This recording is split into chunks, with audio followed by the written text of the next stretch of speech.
Hello दोस्तों, आप सबका मेरे चैनल पे स्वागत है फिर से। तो मैं आज ये डिस्कस करने आई हूँ कि मान लीजिए अगर हमें कोई म्यूचुअल फंड में इन्वेस्ट करना पड़े मतलब करना चाहते हैं। पड़े तो नहीं, ये तो सब अपनी अपनी मर्जी के मालिक है कि हाँ हम इन्वेस्ट करना चाहते हैं। कोई म्यूचुअल फंड अगर अच्छा लगे तो उसमें हम इन्वेस्ट करना चाहते हैं। लेकिन इन्वेस्ट करने से पहले थोड़ा सा तो रिसर्च करना चाहिए।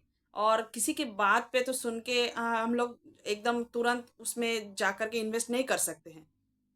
अगर करिएगा तो फिर आप ही लोगों लोगों का नुकसान हो सकता है, क्योंकि मान लीजिए अगर कोई ऐसा फंड आप लोगों ने चुन लिया कि जिसमें रिटर्न कम बनता है।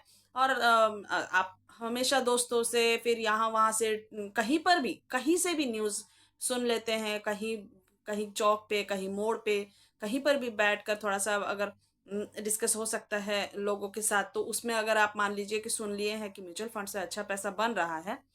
जैसे मैंने सुना था कि पापा के वक्त, मेरे पापा जब नौकरी करते थे तो बगल में जो अंकल थे, मतलब बड़े पापा ही हम लोग उन लोगों को बुलाया करते थे कि जैसे नेबर नेबर वाले बड़े अंकल, पापा से बड़े। तो उनका जो पैसा उन्होंने उनको मिला है, तो वो म्यूचुअल फंड में म्यूचुअल फंड तब तो पता ही नहीं था कि म्यूचुअल फंड होता है। तब ऐसे ही सुनी सुनाई बातें आया था कि अंकल ने इतना पैसा शेयर मार्केट में डाला है कि उनको तब 4 करोड़ रुपए तक के उनको उस वहां से बेनिफिट मिला है, गेन मिला है। अब सोचिए, जब जहां अ, पापा की बात कर रहे हैं हम, तब तो बहुत आज से 10-15 साल पहले की बात। तब अगर किसी को 4 करोड़ रुपए अगर कहीं से मिल जाए, जबकि पापा की सैलरी हो सकता है कि तब 40,000 50,000 रहा होगा, क्योंकि एकदम रिटायरमेंट के करीब थे। तो 30-40 हजार मिल जाता था पापा को। तो उस वक्त कोई किसी को अगर 4 करोड़ रुपए मिल जाए तो कितना इच्छा होता है, इंटरेस्ट बढ़ जाता है कि कहीं काश हम लोगों को भी पता चलते, हम लोग भी इन्वेस्ट करते तो हम लोगों का भी इतना पैसा बन जाता। लेकिन कहाँ करना है ये भी तो पता होना चाहिए। म्यूचुअल फंड में करे, स्टॉक्स में करे, शेयर मार्केट में कहाँ करे? क्योंकि कहीं कहीं और सुनते हैं कि किसी अंकल ने शेयर मार्केट में पैसा लगाया, उनका पूरा पैसा डूब गया। अब मान लीजिए पूरा पैसा अगर डूब गया है तो डर तो लगा रहता है कुछ, कहाँ 4 करोड़ और कहाँ पूरा पैसा डूब जाना। तो अच्छा मतलब कहाँ जाना है, ये जो सिलेक्शन है ये बहुत इंपॉर्टेंट होता है। जिस अंकल का पूरा पैसा डूब गया, वो अभी तो समझ में आ रहा है हमें कि अंकल का पैसा, जिस अंकल का पैसा डूब गया उन्होंने शायद किसी स्टॉक्स में लगाए होंगे। क्योंकि ये हमेशा ही रहा है मार्केट।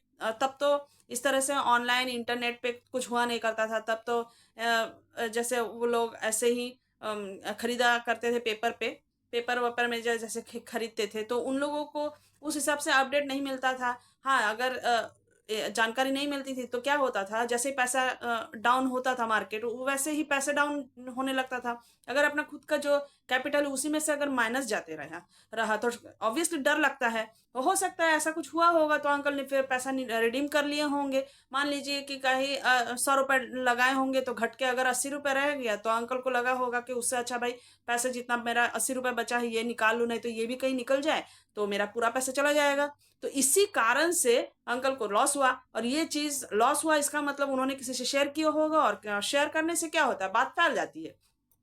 फैलने के बाद सबको पता चला, सब वही एक कानो कान हो गया। अरे उन्होंने अमुक ने फलाना ने पैसे लगाया था तो घाटा हो गया है, पैसा डूब गया है।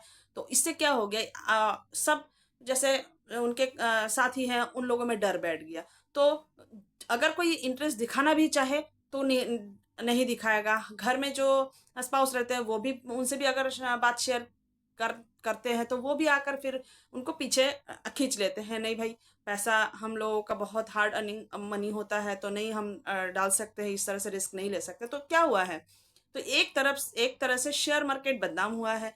किसी किसी एक अंकल के चलते शेयर मार्केट बदनाम हुआ।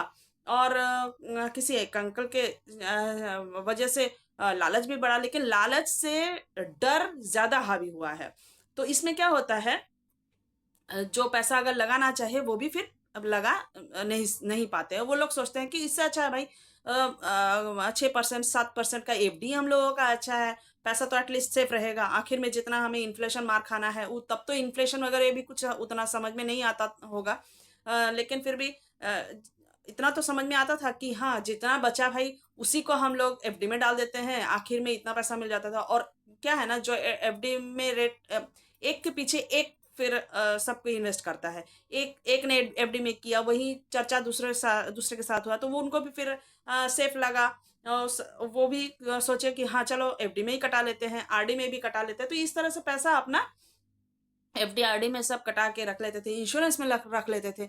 और इंश्योरेंस में क्या होता था तब, ऐसा बोला जाता था कि आज आप कुछ अमाउंट जमा कीजिए तो 7-8 साल के बाद, फिर 10 साल के बाद, 15 15 साल के बाद आपको लाखों में मिल सकता है। मेरे ही साथ ऐसे हुआ है, जब मुझे कुछ पता नहीं था। हम जब मेरे हस्बैंड ने जब इंश्योरेंस कराए हैं, तो ऐसा भी हुआ है कि अभी भी वो इंश्योरेंस मेरा चल रहा है। तो वहां पे तब जो इंश्योरेंस का अमाउंट दिखाता है वो लाखों में दिखाया जाता है।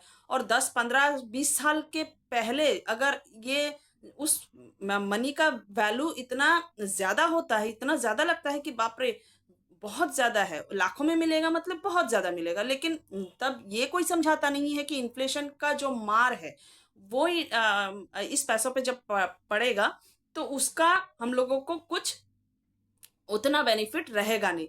लेकिन इतना मैं मानती हूँ कि अगर मैं पैसा नहीं भी अगर उसको लगाती एफडी में, तो जितना पैसा मेरा बन गया है उतना तो मेरा बनता नहीं।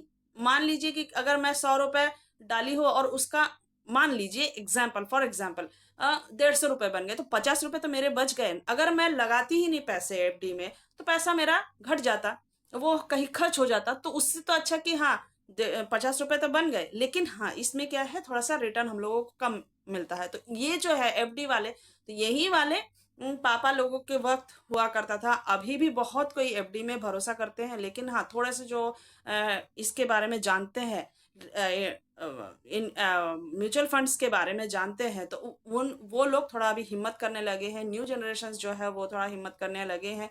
और पापा लोगों का भी जो अभी रिटायरमेंट के बाद पैसा आया है, उसमें भी पापा लोगों को जो बैंक वालों ने, उन्होंने भले ही रेगुलर में करा दिया है, डायरेक्ट में नहीं कराया है क्योंकि उनको अपना फायदा देखना होता है, लेकिन फिर भी म्यूचुअल फंड के बारे में उन्होंने बताया है और पापा का कुछ पैसा म्यूचुअल फंड में डाला है। तो इस तरह से जो जानकारी है, अवेयरनेस है, ये थोड़ा बड़ा और लोगों का म्यूचुअल फंड में भरोसा आने लगा। हम लोग तो थोड़ा सा देख ही रहे हैं म्यूचुअल फंड कैसे रिटर्न दे रही है, सब थोड़ा जानकारी लेकर के हम लोग म्यूचुअल फंड में इन्वेस्ट कर रहे हैं। लेकिन हाँ, जो बात शुरू हुई थी पहले कि इन्वेस्टमेंट करने से पहले किस तरह का म्यूचुअल फंड हमें चूज करना चाहिए, सिलेक्ट करना चाहिए, वो भी थोड़ा हम लोगों को जानकारी ले लेना चाहिए। जो लोग मान लीजिए कि थोड़ा कम रिस्क लेना चाहते हैं, उन लोगों का रहता है कि कोई इंडेक्स फंड ले ले, कोई फ्लेक्सी कैप ले ले।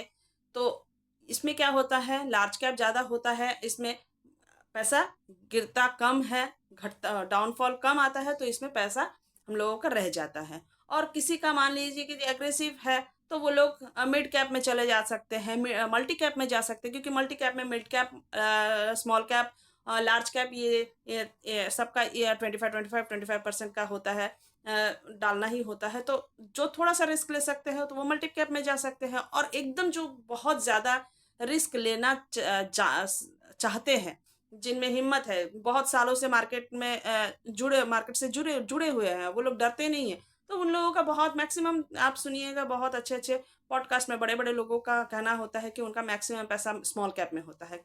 हाँ, स्मॉल कैप में रिस्क बहुत ज़्यादा होता है, वॉलेटाइल बहुत होता है, तो क्यों ना वो सब झेले, क्योंकि उनको पता है, उन लोगों को वो जो रिस्क वो लिए हैं उसका उनको बेनिफिट मिला है।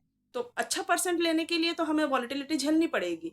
लेकिन यही है कि अगर पहले बिगिनर्स जो होते हैं वो डर जाते हैं, थोड़ा बहुत घट गया मार्केट तो यही सोचते हैं कि हाँ 100 रुपये का 80 रुपये होगा भाई, इससे भी कम हो गया तो हम लोगों का और ज़्यादा लॉस हो जाएगा, बेहतर है कि निकाले। लेकिन यही अगर ना निकाले और दूसरे रैली का वो इंतजार करे, अगर देख ले कि मान लीजिए कि हाँ रैली देख लेते हैं, तब उनका हिम्मत बढ़ेगा। तो अपने आप को पहले पहचानिए कि किस तरह से आप इन्वेस्ट करना चाहते हैं, क्या आप झेल सकते हैं तो ही आप स्मॉल कैप मिड कैप में जाइए। अगर आप सोचते हैं कि नहीं मेरा पैसा अच्छा उतना ज़्यादा ना भी गिरे, 12% 13% में मैं खुश हूँ, तो आप इंडेक्स फंड फ्लेक्सी कैप ले सकते हैं। और कोई चाहता है कि नहीं चलिए ठीक है थोड़ा बहुत लेते हैं, ज़्यादा भी नहीं लेंगे एकदम कम भी नहीं लेंगे, तो वो मल्टी कैप सिलेक्ट कर सकते हैं। तो भले ही मैं यहाँ पे कोई फंड हाउस का नाम नहीं ले रही हूँ, कोई रिकमेंडेशन नहीं करती हूँ, क्योंकि मैं सेबी रजिस्टर नहीं हूँ, मुझे इसके बारे में नहीं बोलना है।